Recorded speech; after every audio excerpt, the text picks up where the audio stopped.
Good afternoon, अस्सलाम वालेकुम। फिर आपके सामने हाजिर हूं एक नए वीडियो के साथ में।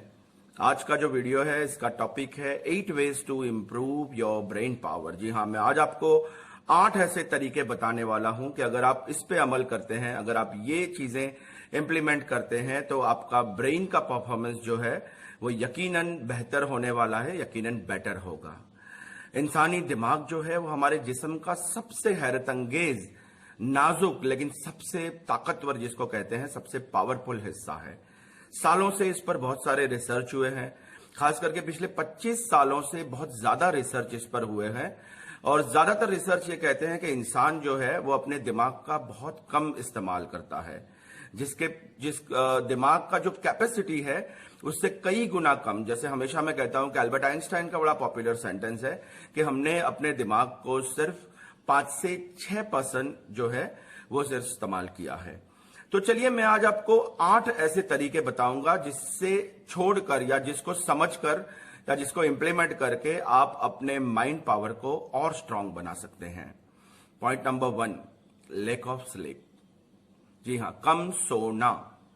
यूनिवर्सिटी ऑफ कैलिफोर्निया का ये रिसर्च कहता है कि जब हम सोते हैं तो हमारा जो दिमाग है वो हाउसकीपिंग का काम करता है।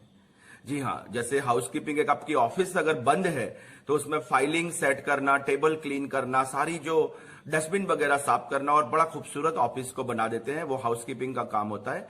उसी तरह जब हम सोते हैं, मेरा यकीन मानिए, बहुत सारे नेगेटिव थॉट्स जो हैं वो दिमाग में इकट्ठा होते हैं और रात को सोते वक्त जो दिमाग है उन नेगेटिव थॉट्स को क्लीन करता है।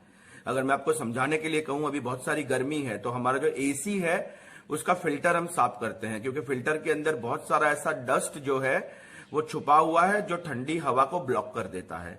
तो इसी तरह हमारे दिमाग के वो जो ब्लॉक करने वाले जो डस्ट है, यानी नेगेटिव थॉट्स है, उसको दिमाग क्लीन कर देता है ताकि दिमाग का परफॉर्मेंस जो है वो बहुत ज्यादा इंप्रूव हो जाए।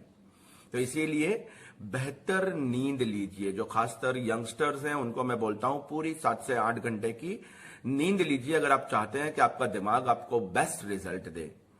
वो आमिर खान का एक गाना था, मुझे नींद ना आए, मुझे चैन ना आए, कोई जाए जरा ढूंढ के लाए, न जाने कहां दिल खो गया। तो दोस्तों, अगर आपको दिल खो जाने की वजह से नींद नहीं आती और कोई फ्रस्ट्रेशन है, कोई ब्रेकअप्स है या और कोई रीजन है, तो वो सारे हडल को हटाइए, सारे वो नींद ना आने वाले एलिमेंट्स को हटाइए, पूरी नींद लीजिए, भरपूर नींद लीजिए, पक्की आपको नींद आएगी। और मेरा यकीन मानिए, ये जो टेंशन वाली बातें होती है ना कि नींद ना आने की वजह एक मेजर ये भी होती है कि हमें बहुत सारी फिक्र होती है कि उसने ये कर लिया, उसने ये कर लिया, मैं पीछे रह गया वगैरह। तो इसके लिए फिर निडा फाजली साहब की एक बड़ी खूबसूरत गजल, कभी किसी को मुकम्मल जहां नहीं मिलता, कहीं जमी तो कहीं आसमां नहीं मिलता, जिसे भी देखिए वो अपने आप में गुम है, जुबां मिली है मगर हम जुबां नहीं मिलता, बुझा सके है भला कौन वक्त के शोले, ये ऐसी आग है जिसमें धुआं नहीं मिलता, तेरे जहां में ऐसा नहीं कि प्यार ना हो, जहां उम्मीद हो उसका वहां नहीं मिलता। तो दोस्तों, हर किसी के पास सब कुछ नहीं है, लेकिन उन लोगों के बारे में सोचिए जो हमसे कम लेवल की जिंदगी जी रहे हैं, और फिर आप अल्लाह, ईश्वर, भगवान का शुक्र कीजिए, थैंक यू कीजिए कि आपको इतनी बेहतरीन जिंदगी मिली है। इसलिए सारी फिक्रें छोड़िए। Point number 2, chronic stress. 3 idiots नाम की फिल्म में ना एक बड़ा अच्छा डायलॉग था, दोस्त फेल हो जाए तो दुख होता है, लेकिन दोस्त फर्स्ट आ जाए तो और ज्यादा दुख होता है। कंटिन्यूस दिमाग में स्ट्रेस अगर आपके रहता है, बहुत ज्यादा अगर आपके दिमाग में फिक्र रहती है, चाहे लोगों की कामयाबी की वजह से, घर में प्रॉब्लम्स की वजह से, तो ये क्रॉनिक स्ट्रेस जो है वो आपके दिमाग के इफेक्टिवनेस को कम कर देता है। जो लोग ज्यादा चिड़चिड़े हो जाते हैं, जो लोग कंटिन्यूसली स्ट्रेस में रहते हैं, ये लोग चिड़चिड़े हो जाते हैं और लोगों के बीच में भी उनको कम पसंद किया जाता है। जी हां, ज्यादा जो स्ट्रेस है वो आपके सेल्फ कंट्रोल को कम करता है, आपका जो लर्निंग पावर है इसको बिल्कुल कम कर देता है, मेमोरी जो है उसमें नुकसान होता है।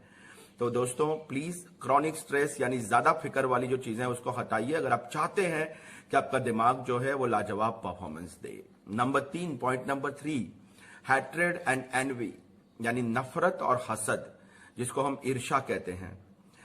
ब्रिटिश साइंटिस्ट का मानना है कि नफरत और मोहब्बत दोनों एक ऐसी, वैसे तो ये दोनों अपोजिट है, नफरत और मोहब्बत अपोजिट है, लेकिन हमारे दिमाग में वो किसी एक ही हिस्से में होते हैं, जबकि जो दूसरा हिस्सा है वहां पर लॉजिकल थिंकिंग होता है। अब यहां पर एक इंपॉर्टेंट चीज मैं आपको बता देता हूं कि जो लोग बहुत ज्यादा लॉजिकल सोचते हैं वो दूसरों से आसानी से प्यार नहीं कर पाते। जी हां, इसलिए हमेशा मैंने कहा है कि लोगों से प्यार करने के लिए बहुत ज्यादा सोचिए मत, वजह मत ढूंढिए, रीजन मत ढूंढिए। बस लोगों से सिर्फ इसलिए प्यार कीजिए कि हमें सिखाया गया है, हमें बेहतर जिंदगी के लिए सिखाया गया है। फिर से बड़े अच्छे अल्फाज कहीं सुने थे, बुलबुल के तड़पने से सयाद पिघलता है, आहों में असर हो तो फौलाद पिघलता है, फौलाद के भी दिल में उल्फत की आग भर दो, नफरत करने वालों के सीने में प्यार भर दो, और वो परवाने बन जाओ कि पत्थर को भी आप मोम कर दो। लोगों से प्यार करोगे तो अगर लोग आपको नापसंद करते हैं तो भी अपने आप पसंद करने लगेंगे, और लोगों से प्यार करने की वजह से आपके दिल में नफरत कम होगी, ईर्ष्या कम होगी, और आपके दिमाग जो है वो बेहतर परफॉर्म करेगा। Point number 4, dehydration. जी हां, पानी की कमी। हमारा दिमाग पानी की कमी से बहुत ज्यादा मुतासिर होता है, बहुत ज्यादा इफेक्टिव होता है, यकीन मानिए। हमारे दिमाग की बनावट जो है ना, उसमें 80% पानी जो है वो शामिल है, 80% पानी के ऊपर आधारित है। अगर दिमाग में 2% भी पानी की कमी आ जाती है तो इसका असर नेगेटिवली बहुत ज्यादा होता है। पानी की कमी से याददाश्त और सीखने की जो सलाहियतें हैं वो कमजोर होती है। तो हमेशा पानी ज्यादा से ज्यादा पीजिए अगर आप अपने दिमाग को तेज रखना चाहते हैं। तो पॉइंट नंबर 5, प्रेगनेंसी। जी हां, प्रेगनेंसी जो है उस दौरान भी दिमाग जो है उस पर असर पड़ता है। साइंटिस्ट का यह कहना है कि प्रेगनेंसी के दौरान दिमाग का एक ऐसे हिस्से में बदलाव आता है जिसको साइंस की लैंग्वेज में ग्रे मैटर कहा जाता है। ग्रे मैटर पर इफेक्ट आने का यह असर होता है कि प्रेग्नेंट लेडी जो है वो उसका दूसरों को समझने की जो ताकत है, दूसरों को समझने के जो एलिमेंट्स दिमाग में है वो कमजोर हो जाते हैं और उनका रिस्पॉन्स भी स्लो हो जाता है। लेकिन यहां पे अल्लाह का निजाम देखिए, कुदरत का, ईश्वर का कमाल देखिए कि जो प्रेग्नेंट लेडी में ये बदलाव होता है तो इसका फायदा ये होता है कि उसका अपने बच्चे के साथ में जो ताल्लुक है वो और मजबूत हो जाता है। जो उसके पेट में बच्चा है उसको समझने के लिए उसको बड़ी आसानी होती है, इसी ग्रे मैटर पे जो इफेक्ट होता है उसकी वजह से। तो पॉइंट नंबर 5 जो था वो प्रेगनेंसी था। Point number 6, excessive use of sugar, ज्यादा शक्कर खाना। शायद जो लोग ज्यादा शक्कर खाते हैं मुझसे नाराज हो जाएंगे ये पॉइंट सुन के, लेकिन मेरा यकीन मानिए ज्यादा शक्कर खाने से भी दिमाग स्लो हो जाता है। जी हां, ज्यादा शक्कर खाने से दिमाग जो है वो कमजोर होता है। ज्यादा शुगर खाने वालों की याददाश्त जो है वो बड़ी कमजोर हो जाती है और नए आइडियाज जो हैं वो उनको जल्दी नहीं आते। ज्यादा शुगर खाने से दिमाग के जो न्यूरो कनेक्शंस जिसको कहते हैं ना, उसमें डिस्टर्बेंस आ जाता है।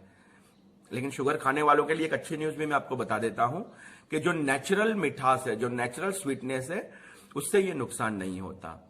लेकिन खास तौर पे जैसे शरबत है, आइसक्रीम है, या और मीठी चीजें, कैंडी वगैरह जो है जिसमें इंडस्ट्रियल शुगर इस्तेमाल होती है, वो आपको नुकसान करती है। अगर आप इंडस्ट्रियल शुगर के नुकसान को अगर कम करना चाहते हैं तो जिसमें ओमेगा 3 वाली चीजें होती है ना, जैसे फिश है, फिश ऑयल है, या ड्राई फ्रूट्स है, नट्स हैं, बादाम है, वगैरह वगैरह आप खाइए, तो आपका ये जो नुकसान है वो कुछ हद तक कमजोर हो सकता है। Point number 7, creativity. सदियों से ये बात कही गई है कि आर्ट जो है वो हमारे दिमाग को मजबूती देता है। जी हाँ, एक रिसर्च में ये कहा गया है कि जो लोग क्रिएटिव होते हैं ना वो ज्यादा जीते हैं। एक बड़ा फेमस एक्सपेरिमेंट मुझे यहां पर याद आ गया है। यूरोप में कुछ लोग जिनकी उम्र 60 से 70 के बीच में थी, वैसे कुछ लोगों को बुलाया गया। हम मान लेते हैं 50 लोगों को बुलाया गया। इन सभी को एक सवाल किया गया कि आपने अपनी अब तक की जिंदगी में, हम आपको 2 ऑप्शन देते हैं, 2 सब्जेक्ट का नाम लेंगे, आपको बताना है कि 2 में से कौन सा सब्जेक्ट आपको ज्यादा पसंद था। ऑप्शन दिया गया उनको हिस्ट्री और क्रिएटिविटी। सबने आंसर अपने लिए, उसके बाद वो लिस्ट बनाया गया और कहा जाता है कि जितने लोगों ने क्रिएटिविटी वर्ड सिलेक्ट किया था उनके अंदर मेडिकल प्रॉब्लम्स बहुत कम थे। उनके टेस्ट लिए गए, वो हेल्दी थे, वो दिखने में बड़े अच्छे थे, उनको कोई बीमारी वगैरह जो थी वो हिस्ट्री सिलेक्ट करने वालों के कंपेयर में कम थी, मतलब जो लोग आर्ट में इंटरेस्टेड है उनकी उम्रें ज्यादा होती है। एक बड़ा अच्छा सेंटेंस कहीं पे पढ़ा था, डॉन मेगोल नाम के एक बंदे ने लिखा है, every human is an artist, the dream of your life is to make beautiful art.